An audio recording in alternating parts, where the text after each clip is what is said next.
The door wouldn't budge. No matter how hard I pounded, no matter how desperately I screamed, that door stayed locked, and on the other side, my parents chose sleep over my dying son. Let me back up. My name is Anirin, though everyone just calls me Rin. I'm 23 years old, and until 3 months ago, I thought I knew what family meant. I thought blood was supposed to be thicker than water, that parents were supposed to protect their children, that siblings were supposed to have each other's backs. I was wrong about all of it. I grew up in Scottsdale, Arizona, in one of those cookie-cutter subdivisions where every house looks the same and everyone pretends their life is perfect. My parents, Carol and Rick Chambers, owned a high-end furniture store called the Gilded Frame. When my sister Savannah was born 8 years after me, they found something else to obsess over. Savannah wasn't just pretty, she was pageant pretty. By the time she was 5, Carol had her enrolled in every beauty competition within driving distance. Our house became a shrine to Savannah's achievements. The living room walls were covered with her crowns, her sashes, her professional headshots. My high school graduation photo got shoved into a drawer somewhere. I didn't mind at first. I was the practical one, the responsible one. I got good grades, never caused trouble, worked part-time at a coffee shop to save for community college. I told myself that Savannah needed more attention because she was younger, because she had this special talent. When I got pregnant at 19, everything changed. His name was Marcus, and when I told him about the baby, he was gone within a week. My parents' reaction was worse than Marcus leaving. Carol cried because of what the neighbors would think. Rick looked at me with pure disgust and said, "You're on your own with this one. We're not ruining Savannah's opportunities because you couldn't keep your legs closed." That was the first time I felt it. That cold, hollow feeling in my chest where love was supposed to be. But I pushed it down. I worked double shifts at the coffee shop, and when my son Leo was born, I thought maybe a grandchild would soften them. I was wrong. Carol barely glanced at him. Rick was at the store. Savannah, 16 by then, wrinkled her nose and said, "He's kind of ugly. When do babies stop looking like aliens?" I moved into the converted garage. It wasn't much, just a small room with a bathroom, but it was separate from the main house. I took online classes at Phoenix College while Leo napped. I kept working, found a neighbor who'd watch him for cheap. I never asked my parents for money, never asked them to babysit, never expected anything from them. But I was still living in their garage, so I followed their rules. I stayed invisible. The thing about being invisible is that eventually, people forget you're even human. 3 months ago, on a Tuesday night in July, Leo developed a fever. By midnight, it had gone up to 102. I decided to wait until morning to see if it would break. At 3 in the morning, I woke up to a sound I'll never forget. It was Leo, but it wasn't crying. It was this horrible, wet, gasping sound. I jumped out of bed and found him in his crib, his little body jerking violently, his eyes rolled back in his head, foam at the corners of his mouth. He was having a seizure. I grabbed him and ran. I had to go through the main house to get to my car keys in the kitchen. I was screaming for help, crying, my hands shaking so badly I could barely hold on to my seizing child. I pounded on my parents' bedroom door. "Mom! Dad! Please! Something's wrong with Leo! He's having a seizure! Please help me!" Nothing. I pounded harder, screaming louder. Leo's body was still convulsing in my arms, his breathing getting shallower. Then I heard it. Carol's voice, muffled but perfectly clear. "Anirin, are you insane? Savannah has the Miss Desert Rose pageant in 6 hours. She needs her sleep. Stop being so dramatic." I couldn't believe what I was hearing. "Mom, he's dying! I need to get him to the hospital. Please!" Rick's voice joined in, loud and angry. "Then call 911 and stop bothering us. And by the way, you better hope that ambulance ride is covered by whatever welfare insurance you've got, because we're not paying for it." I heard the lock click. They'd engaged the deadbolt from the inside. My parents had just locked the door while their grandson was dying in my arms. Something broke inside me in that moment. something that could never be repaired. But I didn't have time to process it. I had to save my son. I ran through the house, found my keys, and sprinted out to my car. I started driving toward the hospital, but I was panicking, crying so hard I could barely see. I ran a red light at the first intersection. At the third intersection, an older man in a truck saw me, saw the baby in my arms, and his expression changed. He rolled down his window. "Are you okay? What's wrong?" "My son. He's having a seizure. I need to get to the hospital." The man didn't hesitate. "Follow me. I'll get you there. Stay right behind me." He turned on his hazard lights and took off, clearing a path for me through the empty streets. Later, I'd learned that his name was Robert Henderson, a retired veteran. In that moment, a complete stranger cared more about my child than my own parents did. We got to the emergency room at Scottsdale General in less than 10 minutes. Mr. Henderson helped me carry Leo inside. The moment the triage nurse saw a seizing toddler, everything moved fast. Mr. Henderson stayed with me. This stranger put his arm around my shoulders and said, "He's going to be okay. You got him here. You did good." It took them 45 minutes to stop the seizure. When the doctor finally came out, she looked exhausted. "Your son is stable. The seizure was caused by a spike in his fever. He's going to be okay, but I need you to understand something." She sat down next to me. "A seizure lasting that long can cause permanent brain damage. You got him here just in time. 10 more minutes, maybe 15, and we might be having a very different conversation." 10 more minutes. I'd almost lost him because I'd wasted time pounding on a locked door. Mr. Henderson drove me back home at sunrise so I could get my car. Before he left, he handed me a piece of paper with his phone number. "If you ever need anything, you call me. I mean it." I never saw him again, but I kept that piece of paper. When I got home, the main house was in full pageant preparation mode. Carol was on the phone with the hairstylist. Rick was loading equipment into the car. Savannah was running through her interview answers. Nobody had checked on us. Nobody had called. Nobody had even noticed we were gone. I carried Leo into our garage room and just looked at him. His face was peaceful, his breathing steady. He looked so small, so vulnerable, and he had nobody but me. I sat down on my bed and waited. I waited to feel sad. I waited to feel hurt. But all I felt was cold. Cold and clear and absolutely certain. My parents had chosen a crown over their grandson's life.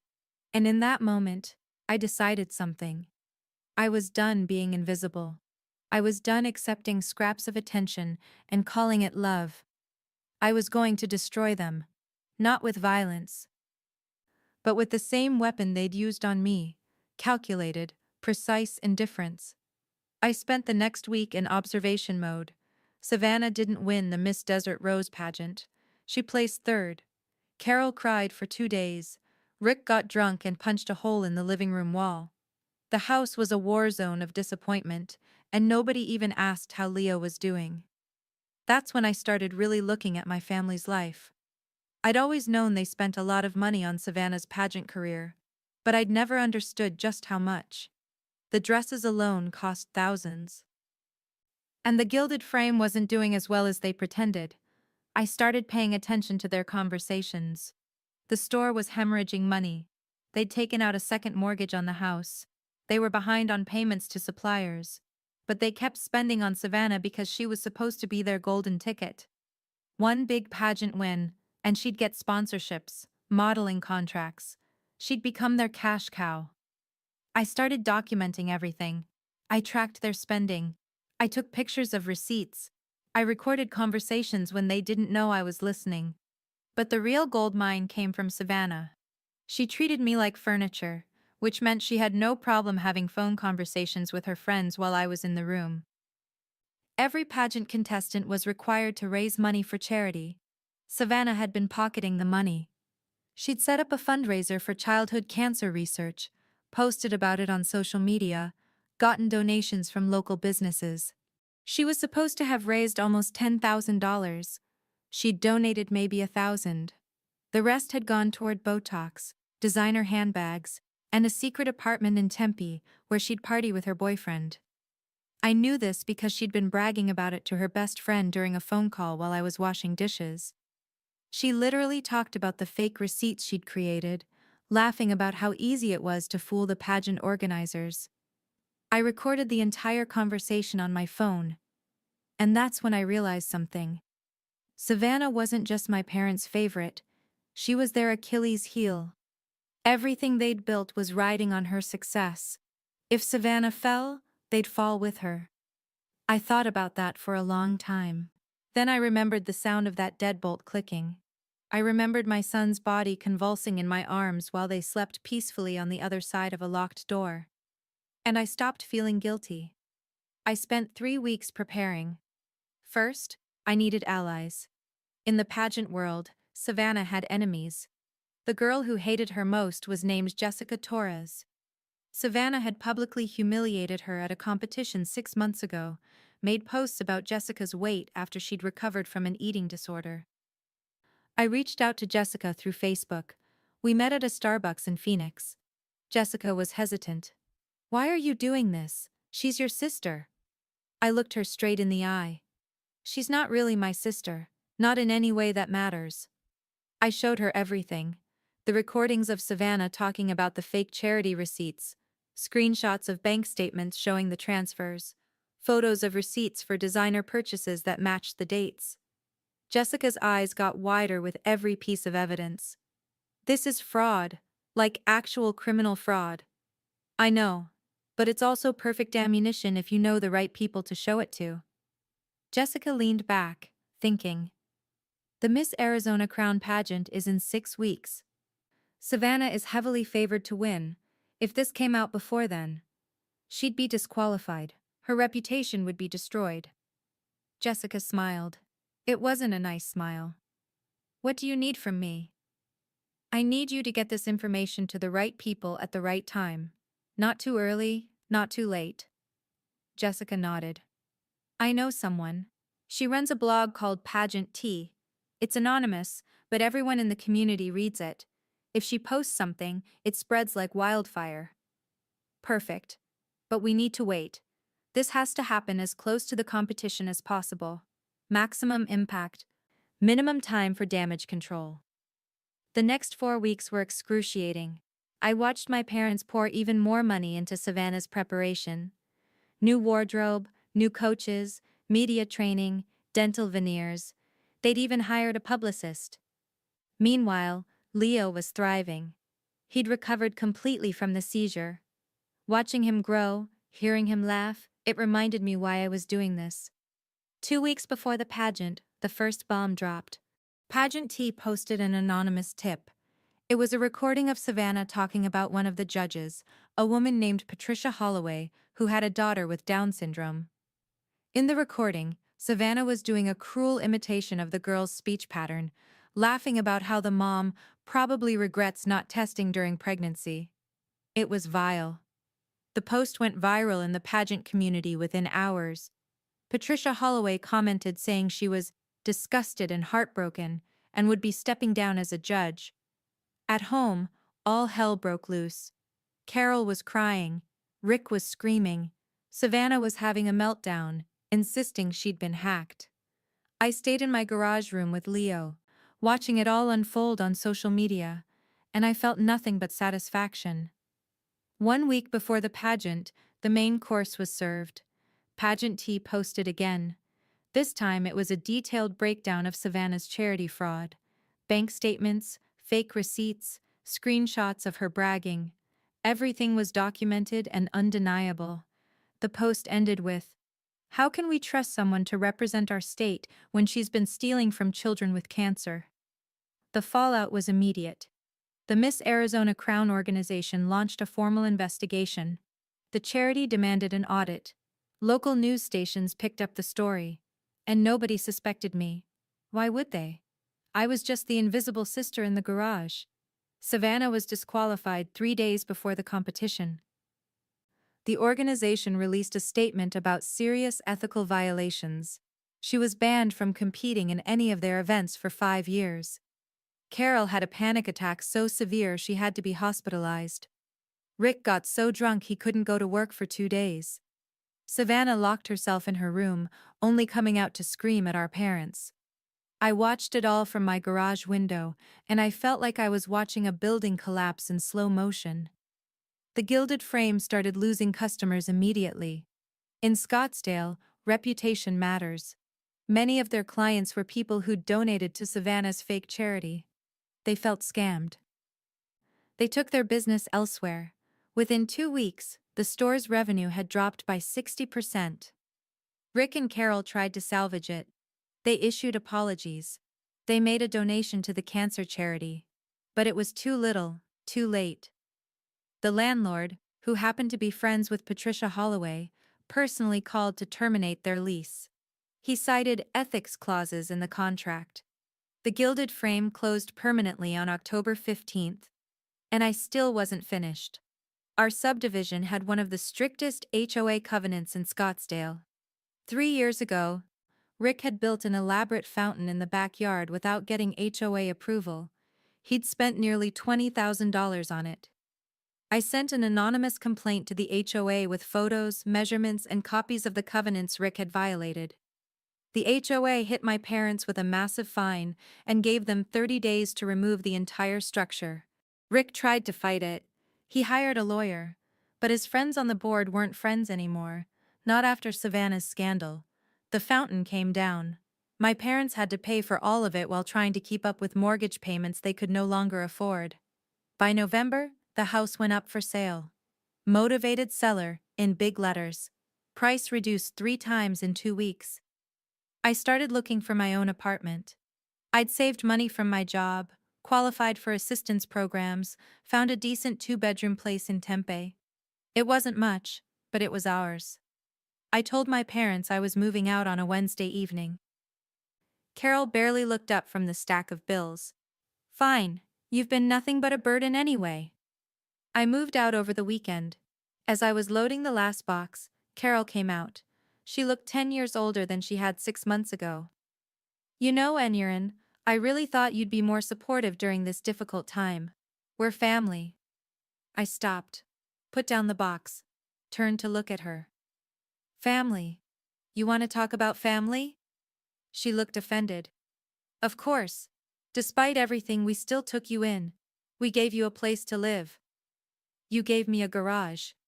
It was shelter, more than a lot of people would have done for an unwed mother. I felt something snap. You want to know about family, Mom?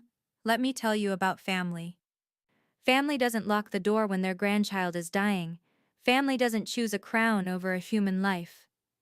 Carol's face went pale. What are you talking about? July 17th, 3 in the morning. Leo was having a seizure in my arms, and I was screaming for help. Do you remember what you said?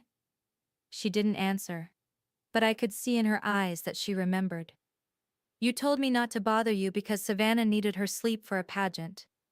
Dad said to call 911 and hoped my welfare insurance would cover it. And then you locked the door. You actually locked the door. We didn't know it was that serious. He was seizing. I told you he was seizing, and you didn't care. A stranger cared more about my son than you did. A man I'd never met drove us to the hospital and stayed with us while you slept peacefully.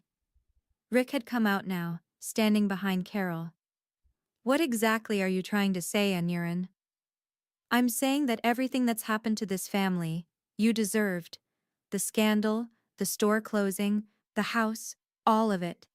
You built your entire life on something shallow and cruel, and it collapsed because that's what shallow, cruel things do.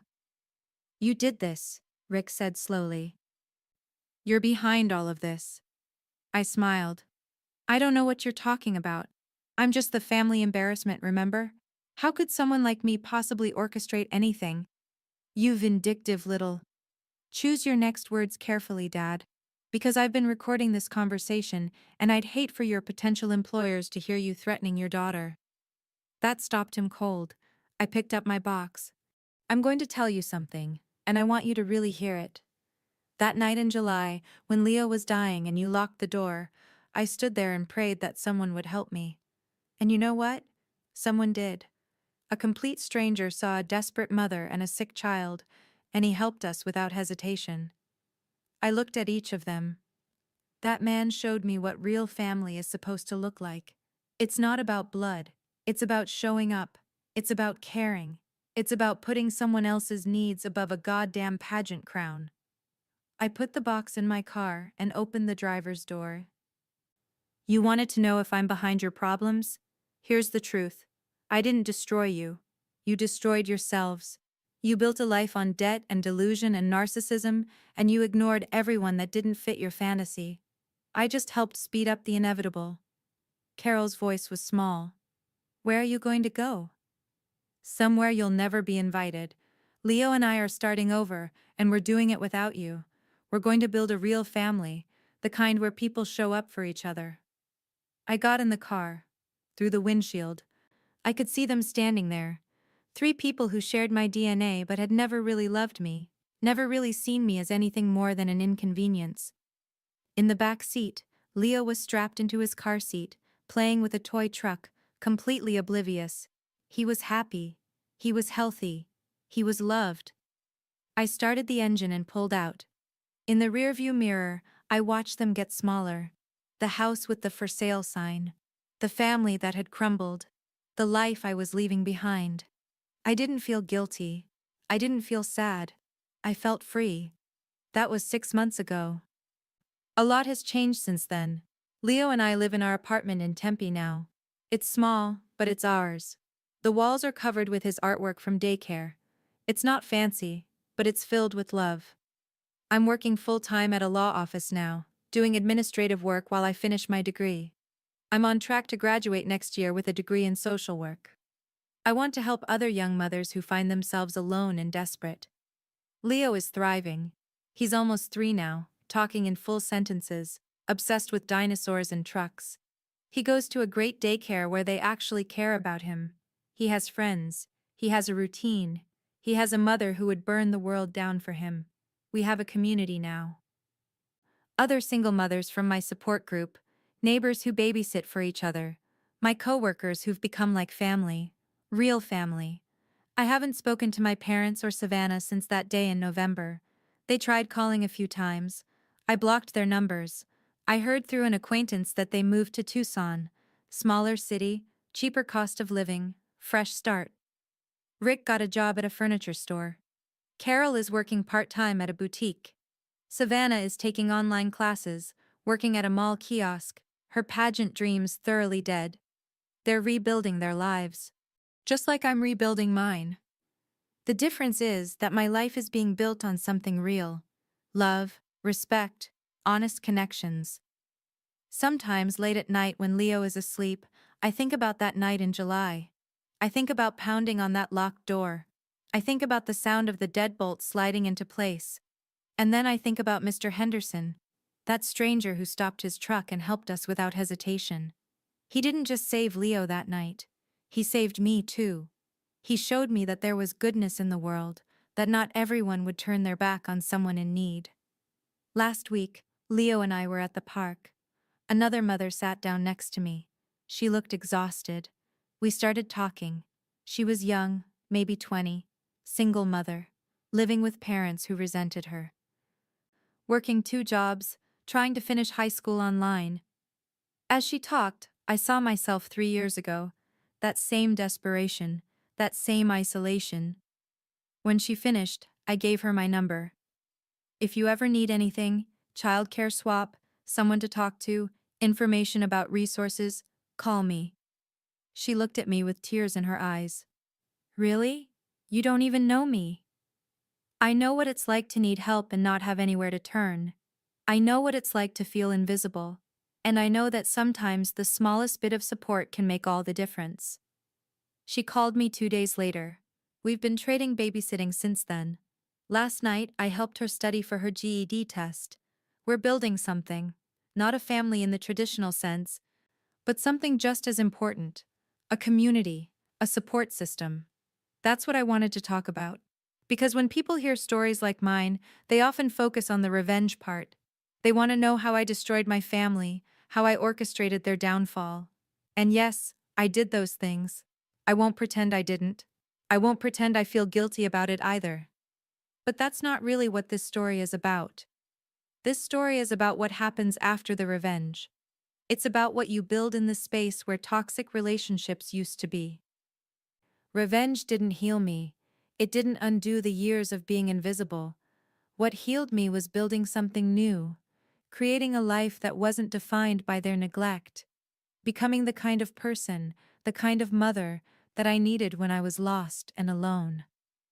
I look at Leo now, and I see a child who knows he's loved, who knows he's seen, who knows that his mother would move heaven and earth for him. He'll never have to beg for attention. He'll never have to compete for affection. He'll never have to wonder if he matters. That's my real revenge. Not the destruction of their pageant dreams or their business. My real revenge is building a life so full of genuine love and connection that their absence doesn't even register as a loss. Do I still get angry sometimes? Absolutely. Do I still have moments where I remember that locked door and feel rage? Of course. Those wounds don't heal overnight. But I'm not defined by those wounds anymore. I'm defined by what I'm building, who I'm becoming, the kind of life I'm creating for my son and myself. I learned that family isn't about blood. It's not about obligation or tradition. Family is about showing up. It's about caring enough to unlock the door instead of bolting it shut. Mr. Henderson was more family to me in 30 minutes than my parents were in 23 years. Jessica showed me more loyalty than my actual sister ever did. The other single mothers in my support group, my coworkers, my neighbors, they're my family now. And Leo, my beautiful boy, he's the center of it all. He's the reason I found the strength to leave. He's the reason I fought back. He's the reason I keep building, keep growing, keep moving forward. People sometimes ask if I'd ever reconcile with my parents. If they apologized, if they changed, would I let them back? The honest answer is, I don't know. The conditions would be steep. They'd have to genuinely acknowledge what they did. Not just the locked door, but the years of neglect before it. The favoritism, the emotional abandonment, all of it. And honestly, I don't think they're capable of that kind of self-reflection. People who built their identity on appearances and status and shallow achievements don't usually do the deep internal work required for real change. But that's okay. I don't need them to change for me to be happy. I don't need their apology for me to move forward. I've already moved forward. I'm already happy. Last month, I got a message from Savannah on Facebook. She'd created a new profile after deleting her old one. The message was long and rambling. She claimed she was sorry. She said she'd been in therapy. She asked if we could meet for coffee. I read it 3 times. I looked for genuine remorse. But all I saw was another performance. The words were right, but they felt hollow. I didn't respond. I didn't block her either. I just let it sit there, unanswered. My silence was its own statement. Because here's what I've learned. You don't owe people your pain. You don't owe them your story. You don't owe them forgiveness or closure or another chance to hurt you. You only owe yourself the best life you can build. Sometimes I wonder what my parents tell people about me. Do they admit what they did? Or do they paint themselves as victims of an ungrateful daughter? I imagine it's the latter. It's easier to be the victim than to acknowledge you were the villain in someone else's story, but it doesn't matter anymore. Their narrative doesn't touch me. I'm not a character in their story anymore. I'm the author of my own. There are moments of unexpected joy in this new life. Little things that mean everything to me. Like the day Leo got sick and my neighbor Maria brought over homemade soup. Or the time my car broke down and my coworker Derek spent his Saturday helping me fix it. Or the evening I broke down crying and my boss sent me home with pay, telling me to take care of myself first. These moments of genuine kindness, given freely without expectation, they're worth more than any crown or trophy. I used to think I was missing out by not having a big traditional family. I used to feel defective, like something was wrong with me because my parents couldn't love me. Now I understand that I wasn't the problem. They were. And family comes in many forms. Sometimes the family you choose is better than the family you were born into. Leo will grow up knowing a different kind of family. He'll grow up with Maria and her kids next door. He'll grow up with Derek teaching him about cars. He'll grow up with people who show up for each other. And when he's old enough, I'll tell him the whole story. Not to poison him against his grandparents, but to teach him that love isn't about what people say. It's about what they do. It's about showing up when it matters. I'll tell him about the locked door. But I'll also tell him about Mr. Henderson.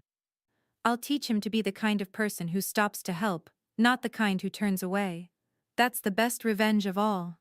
Not just surviving what they did to me, but using it to become a better person. Using it to raise a child who will be kind and compassionate. Sometimes I do the math. If Mr. Henderson hadn't stopped, would Leo have survived? The doctor said 10 more minutes, and we might have lost him. How many minutes did I waste at that locked door? How close did we come to tragedy? I don't let myself dwell on it. Instead, I focus on the fact that he did stop. That kindness exists. That there are good people who help simply because it's the right thing to do. And I try to be one of those people now. Not because I'm a saint, but because I know what it's like to need help desperately. And I know what a difference it makes when someone shows up. That's my purpose now. Showing up. Being present. Creating the kind of community where people don't have to beg for help through locked doors. Is my life perfect? No. I struggle financially. I'm exhausted most of the time. I'm still working through trauma in therapy. But it's my life. Built on my terms. Filled with people who genuinely care. Every day, I wake up next to my son, and I know that I made the right choice. That's worth more than anything my parents could have given me. That's worth more than all the crowns in the world. The last time I drove past our old house was about 2 months ago. The house had been sold. There was a new family living there. I could see a swing set in the backyard where the fountain used to be. Toys scattered on the lawn. A minivan in the driveway. It looked happy. It looked lived in. It looked like a real home. And I felt nothing. No nostalgia, no regret, no pain. That house was just a structure now. The toxicity had moved to Tucson. But I was free from it. Leo was free from it. I drove away and didn't look back. There was nothing there for me anymore. Everything I need is right here. In my small apartment. In my community. In my son's laughter. In the life I built from the ashes. People ask if I'm happy now. It's complicated because happiness isn't a constant state. There are hard days and lonely moments. But yes, I'm happy. Not in the superficial way that Savannah chased with crowns, but in a deep, foundational way. I'm happy because I'm living authentically. I'm happy because I'm surrounded by people who see me. I'm happy because my son will never have to wonder if he's loved. And I'm happy because I stood up for myself and my child when it mattered most. I didn't just accept the toxicity. I didn't just survive it. I actively chose to leave it behind and build something better. That's my story. It's not a fairy tale. There's no magical reconciliation. That's not how real life works. In real life, sometimes the people who hurt you never change. Sometimes they never apologize. Sometimes they never acknowledge the harm. And you have to find a way to be okay with that. You have to find a way to build a good life anyway. That's what I did. That's what I'm still doing, every single day.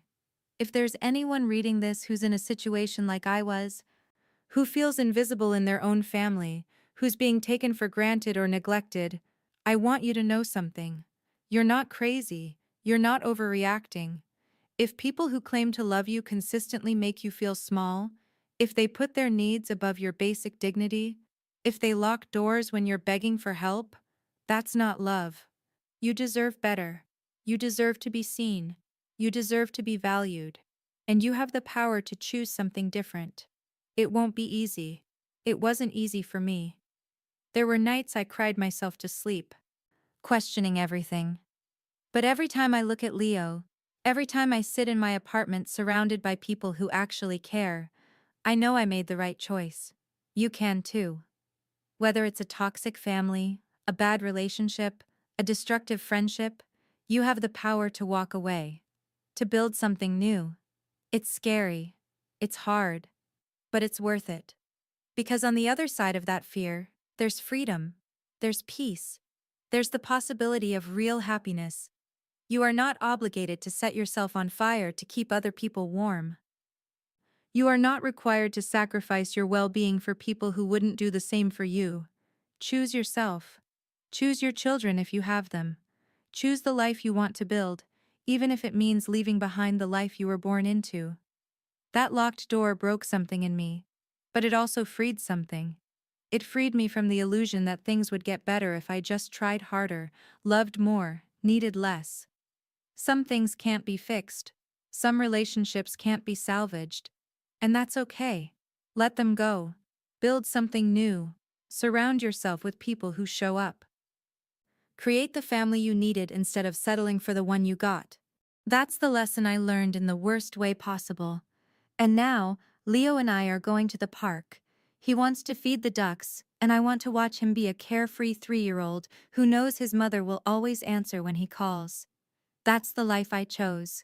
And I'd choose it again, 1,000 times over.